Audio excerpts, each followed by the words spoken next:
Sindh assembly के हल्के PS 70 Matali में जिमनी इलेक्शन के सिलसिले में पोलिंग के बाद वोटों की गिनती जारी है।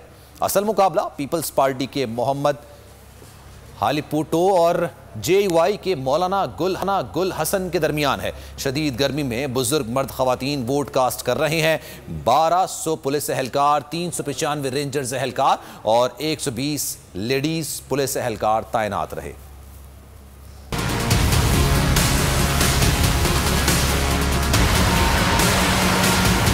PS 70 मातली में जिमनी इलेक्शन 123 पोलिंग स्टेशन पर पोलिंग खत्म। वोटर्स का टर्नआउट इंतहाई कम रहा, लेकिन शदीद गर्मी में बुजुर्ग मर्द और खातून ने वोट कास्ट किया। 100 साल बुजुर्ग खातून ने पीपल्स पार्टी को वोट दिया।